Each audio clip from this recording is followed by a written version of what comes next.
We're back and we're thrilled to be joined by this week's Beast of the Week, Don Lemon, one of the most iconic names in the news world, not just because it sounds like a cartoon villain.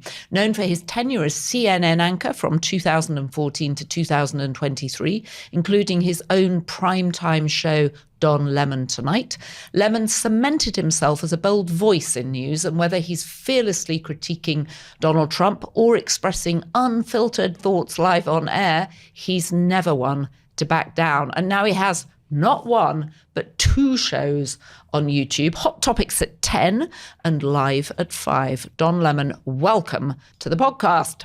Hello. Hi, guys. Hi, can you hear us? I was just on my stream, on my channel, doing the breaking news on Gaza. Did you guys see that? I did see that. Yeah, well, we're going to talk about you, Don. We're going to talk about what you think about what's happening in DC. We're going to talk about you, what you're doing, how indie media works, and should Michelle go, all the themes that you've been talking about. Absolutely. We're interested in what you feel the energy is in DC, what you're thinking about the hearings, and what looks like an enormous amount of fun that you're having gone off on your own as a media entrepreneur. Yeah, Sam, you know about that, don't you? They don't like us big mouth, sort of middle or left-leaning people. They just get rid of us. They just get rid of us. They just sweep us away. It's very easy for them. They find ways to get rid of us for little things, for being a big mouth or saying something. Oh, yes. Whatever. You know the score. I do. It's relaxing for them to clear the slate. Don Lemon, the highly recognized former CNN anchor and leader of the Lemonheads. Don, I wish I had a big lemon on my head to welcome you to the Daily Beast podcast. Yes, welcome. Thank you so much for joining us. Thank you. Hi, Sam. Hi, Joanna. Hi. I've been called a lot of things, but never a beast and a beast of the week. I kind of like it. Very nice. You need a T-shirt. You need a T-shirt. Oh, we'll boy. send you a T-shirt. We will send you a T-shirt. Are you in DC as we speak? I'm in DC as we speak. I got here overnight. Oh, wow. I'm doing a couple things. I'm just kind of here monitoring the situation, but nothing here is normal. I'm No. kind of trying to ignore that. And I'm here speaking to, quite frankly, the National Press Club about independent media. Really? Yeah. Oh, does that mean, are you going to any of the inaugural balls or the inaugural wakes that are on the slate? Sam. Yeah. Sam. No.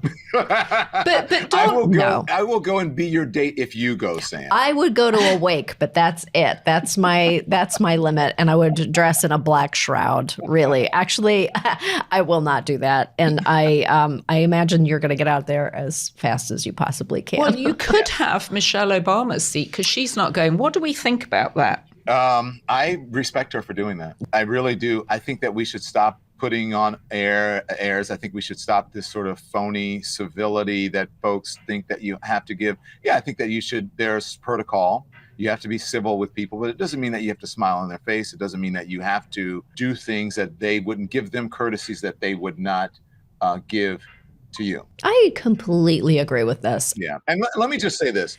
I like to follow the lead of women because I think women are always, they're the most evolved of the sexes, but especially Black women lately have been really keeping our democracy intact and voting in the right direction. So Michelle Obama, as a Black woman, I will follow her lead. And, she told us when they go low, we go high. We did that. Although I think when they go low, we should go to the crust of the earth right now. But I'll follow her lead. You don't think that she should be there to support Barack? Because surely he's feeling like that. I mean, Trump went after him over the whole birther incident. I mean, in many ways, Barack has every reason to feel even more strongly than Michelle does. I would have thought that the symbolism of the two of them as a couple, reminding us of how they were in the White House, is stronger than absence. I don't know that symbolism means anything anymore. I actually think all of those norms and niceties are just blown out the window. I think that Michelle Obama has endured so much. Why should she be subjected to this? I totally agree with you, Don. I just totally agree with you. Look, we're assuming, and let's keep this in mind, we're assuming that's the reason why, and I think that the obvious reason is usually the reason that she's not going. But yeah, I mean, why would she subject herself to that? Why would she? Let's go back to the speech. Because she's not going for herself. She's going on behalf of all the people that voted for the Democratic Party. To that point, Joanna, I think there are many people in this country who feel that the Democrats and folks, not just Democrats, but people who believe in democracy, who believe in this country, they are looking for an example to be set. And especially from Democrats who are trying to, at this point, hold our democracy intact. I'm not a Democrat. I'm not a Republican. I'm an independent.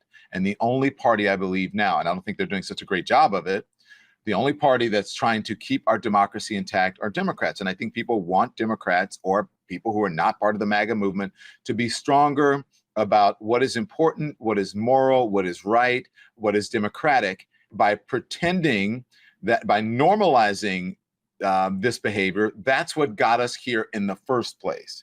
And I think an example needs to be set by rational, thinking, patriotic Americans that we will not normalize and put up with this behavior just for the sake of a performative act. Here we know. I just that's. Sometimes you just have to draw a line. Sometimes you have to draw a line. But I'm also independent. I agree with you to some point, Dawn, but then why is President Obama going? Well, he's a president. I think it's fine for him to go. She was first lady. The two of them did it together. I just think it's fine for her to make her own choice. I mean, my God, how badly do you think that Kamala wants to skip that inauguration? What's the over-under on her just like happening to get norovirus Monday morning? I'd be licking subway poles. So look at Karen Pence. Karen Pence is a Republican. Her husband was vice president of the United States. Look at her, she decided, I'm going to go, I'm going to sit here, but I'm not going to make niceties. The difference between Karen Pence and Michelle Obama is that Michelle Obama would have had, according to the seating, she would have had to sit next to the man that they had been calling a fascist and who has been saying the most vile things about her and her husband for decades. And remember, as I was alluded to earlier, during the Democratic speech, she said that Donald Trump could not stand two educated Black people who were smart and who could rise to the level to be able to sit in the White House and lead the country. And I think we have to stand by our principles and our morals. And I would not want to sit next to that person if I were the first lady of the United States. Now, that's different for her husband. The rules are not the same. She doesn't have to. People did not elect Michelle Obama. They elected Barack Obama to be president. So I think that she can make her own decision. Let's face it, she's not going to the inauguration, but they definitely found a bunch of people to take her seat. Jeff Bezos, Mark Zuckerberg, Elon Musk, they're all going to be sitting behind him with those elected officials all around. I mean, they quite literally bought the best seats in the House. I mean. And who's the guy that sings the America song? I'm proud to be an American. That song, I forgot his name. It's Greenwood. Lee Greenwood. I mean, it's going to be very, very cold, and you have to listen to Lee Greenwood. That means that I won't be up on that podium. You're in DC right now. Joanna, are you going? Oh, I'm going to the parties. I actually enjoy talking to people on both sides. I need to understand it more, and I want to be down there. Okay, well, I think you're going to come back with a lot of stories, and I want to hear every single one of them, but I wouldn't wish those parties on my worst enemy. Well, maybe I would. Maybe I would wish them on my worst enemy. I'm going to a party that's hosted by X, which I'm very excited about. Well, I'm hoping for a sighting of Elon, at least, with his child balanced on his shoulder. Oh, my God. Here's a question for you, Don. Yeah, really. No, I have a great relationship with that. But anyways. Well, when you left CNN, you announced you were doing a show on Twitter. It was going to launch with an interview with him. And then he fired you, basically, even before the interview went out. What was that whole drama like, Don? There was drama, but he didn't fire me. We had a content agreement, a distribution agreement. So it didn't work for him. My entire show is independent of the folks at X. Okay. They were just providing a platform for me to be able to do the show and just exclusive content just for maybe, I think, 24 or 48 hours. So what didn't fire me. But I mean, that makes a great headline. Right. But look, I am always appreciative of every experience, and I wish it had turned out a different way, but it didn't. And so here we are. And I can't say a lot because I'm in litigation with him, active litigation, as you know. It wasn't the most pleasant experience thing that I had ever experienced. Do you think that he gets the blue pass, the big all access pass at the White House? How do you think that plays out? Of course he does. Yeah. Of course he does. I mean, there's been a report recently that he's looking for office space in or near the White House, and that they're going to set up an office. I thought he got a desk in the Eisenhower building. Yeah, and I said in or near the White House. So they found the Eisenhower building, which is adjacent to the White House. Perhaps that's where he's going to be. I doubt that it's going to be obviously in the Oval, not the West Wing, excuse me, but in or near the White House. So Eisenhower building, he will be reportedly. How have you decided to cover Trump for the first 100 days? And how have you decided to feed yourself so that you can survive the first 100 days? What type of exercise are you doing? Are you treating this like an Olympic event? Because I'm really girding my loins here. Well, Sam, the whole thing, the reason I'm here is to tout independent media and to give people insight at the press club. And this is part of the freedom that I had. I don't have to treat this as normal. I think I think folks are kind of tired of the whole, putting on an act, Joanna, and they appreciate that Michelle Obama is not doing it. Yeah. They're tired of, performative patriotism, performative civility. And so I am treating this as for what it is. Look, we have to take it seriously because the man is the leader of the free world. He was elected. But today, just in covering some of the nominees that I did today and yesterday, these aren't normal times. These aren't normal appointees or normal nominees. And I think people are tired of the sort of the folks normalizing this behavior just because someone has been elected to the presidency or an elected office. It does not mean that it is a good thing. Some things are objectively bad. And we've gone through periods in history where we have seen really bad leaders who have had a lot of influence, who have been elected. And so I don't have to sit there, which I love, and appease certain groups and pretend like everything is equal. I hate false equivalency. Mm-hmm. It's such an interesting path to get there because when you have a really big job and there are a lot of voices in the room and there are a lot of producers and executives and a lot of voices in your ear, to feel unconstrained is really a gift. Is that what you're conveying in your work now? I feel that. It's a gift, but also you're right, 100%. But it's also, how do I say this? It's like a detox that has to happen. It takes a while. Yes. Because every time I, did my show, I go back sometimes and I look at the beginning of the Don Lemon Show on YouTube and Spotify and iHeart and wherever, on all streaming platforms. And, sort of the things that I did in the beginning were sort of very similar to what I did in traditional media, right? Well, if I say something about this side, I got to say something about that side. I got to do this. And that's not what this is. Yeah. I like the informality of what you're doing too. Yeah. I love the fact you've got the television on in the background. You've got the scripts in your hand. It feels like we see you in your home normally. You've got your photos on the fireplace and it feels like we've actually got you. And Don, I was just looking through social media. It looks like you've actually got more viewers now than you had at CNN. I do. That's what I wanted to say, Sam, when you said you've had the big job. I feel like I have the big job now. You and I just do, didn't know yeah. about it. Yeah, look, had I known, I am very fortunate. I'm very lucky that I did have the big job, as you say, Sam, to qualify for enough time that I am privileged enough that I don't have to go and look for another contract somewhere, right? It's that I huge. can afford to be able to do this independent media thing. Had I known what I know now from the beginning, I wouldn't spend a lot of money on a studio. I've got this great fancy studio that's in Midtown Manhattan that I never used. You know why? Because my subscribers say, we don't like you there. We don't want cable news. We want you sitting in your living room. We want to see a live stream where at the end you do karaoke on a Saturday night with your husband and your 3 dogs in front of the fireplace. And that's what they want because they feel like they connect to me. And we want that our comments are up on the screen and that you read them and you respond to them and you talk to us and you give us a voice. And that's why I started, quite frankly, Joanna, as I told you when I saw you late last month, I said, the folks want a voice. And in the beginning, I said, I feel like I'm doing the same thing that I did at CNN, where I was just talking to the viewer. I started a show called Lemon Live at 5 in my living room every day, live at 5 o'clock. It gets the most engagement of anything else, any of the taped interviews, any of the fancy studio shows that I do. And so that's what I'm sticking with.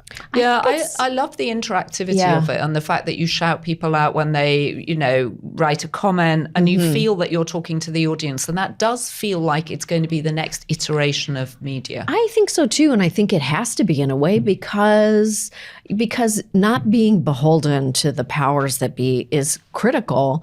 And only if you have like the economic power and if you have an audience, it's kind of the next and only move in a free press, really. I think it's essential. But Don, do you feel like when you wake up in the morning, do you ever have days when you're like, I don't want to do it today, and then you have the freedom not to do it? Or do you feel a huge obligation to turn up because you know that people are going to be waiting for you? Is it fair to say both? Yeah. It's like, I guess I don't have kids, or it's like when, I don't want to get up and walk my dogs, but I have to. Or I don't want to, I don't want to get up in the middle of the night and change the diaper, but I have to. But you love it. So yeah, like I woke up this morning and I said, well, what am I going to do? What's the big news? There's not that much. And then something happens, or I get in front of my camera here and something happens. I just start talking to the subscribers and they give me ideas. And it energizes me. And because I also do a 10 a.m. show that's called Hot Topics. And I'll tell you where I got it from. Wendy Williams. Remember Wendy Williams? Yeah, do Hot of Topics? course. Sit in the purple chair and just do a sort of, what do you call it? A free, whatever. Sort of free association. Free association, and just talk about things that are in the zeitgeist. And it was just going to be to do light things that were not so heavy politically. But it just so happens, when you have a Trump presidency, he takes over every aspect, sports, entertainment, or whatever. He becomes part of it.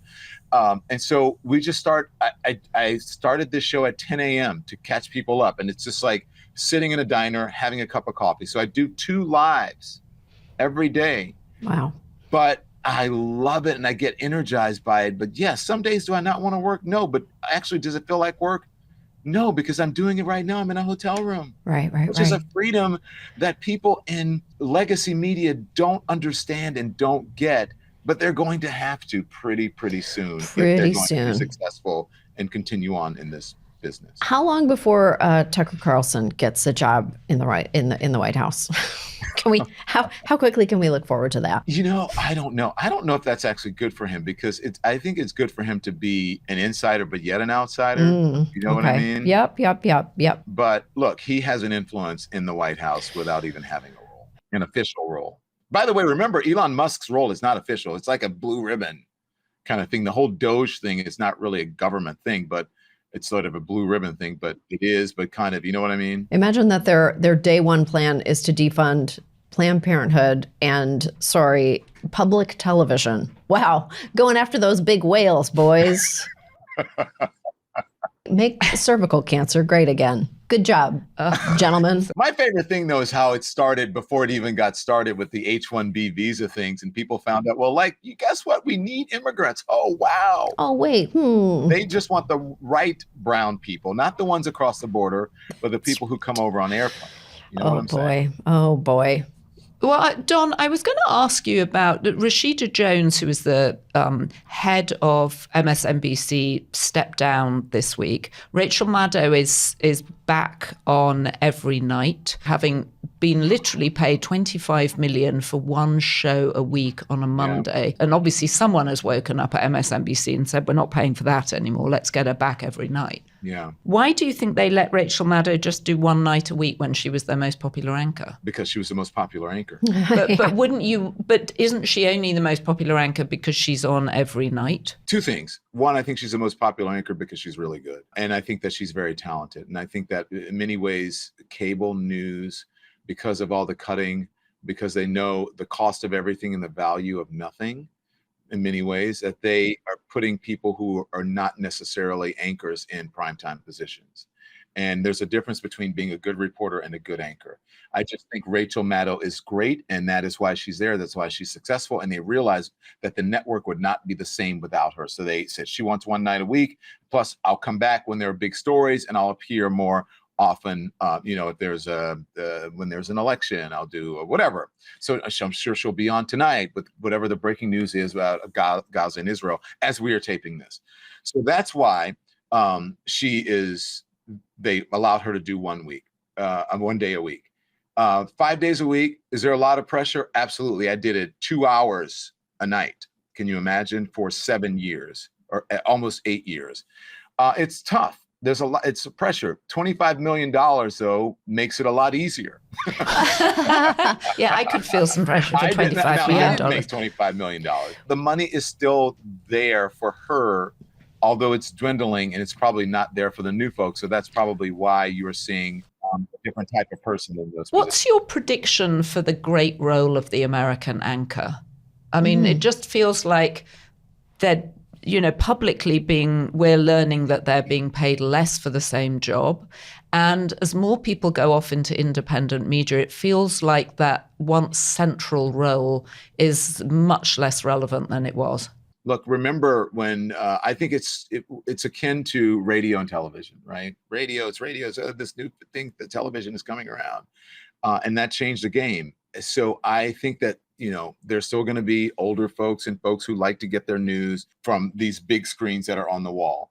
But if you guys have kids or young people, when was the last time you saw a kid turn on a television? Yeah. Oh, they don't even know how. Yeah, they actually don't turn know how. on the nightly evening news or on a cable news show. They don't. They're scrolling through these on their phone. They're on TikTok, which I'm on all the time, which I never thought I would be on. They're on Instagram. They're on Facebook, which is a whole nother thing, right? No, they're not on Facebook.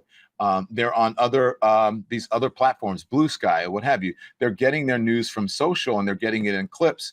The interesting thing to me is I still get people go, hey, CNN, but I get younger people now go, hey, you're the TikTok guy, you're the YouTube guy, and for me, it is fascinating because, as you said, I believe that audience that I have now is bigger than the audience that I had in traditional television. Will you be live streaming the inauguration on the weirdest and worst MLK Day since? So, Sam, you forever. have quite smartly hit upon a dilemma that I have right now. Right.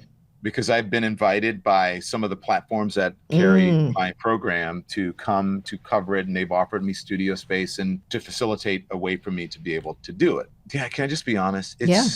It's tough to treat this as normal and then to be in a position to be able to cover it and to see what happened with Morning Joe and Joe and Mika. Look, so I've been saying, look, this is not normal, blah, blah, blah, blah, blah. And then to go down and cover it as if it's just sort of your run-of-the-mill inauguration would be tough. I think my subscribers and my audience would go, well, wait a minute. But also, there's a way that you can cover it if I come down, or I can come down and just cover MLK. Right. Sitting with them, with the inauguration running behind me from their facility. So right now I'm trying to figure out what I'm going to do with that. If I'm actually going to take Spotify or YouTube or iHeart or whomever up on their offer to cover it, or if I'm just going to sit in my place in New York City and cover it, say this is, because the mainstream guys are going to be going, there's Melania, she's wearing this.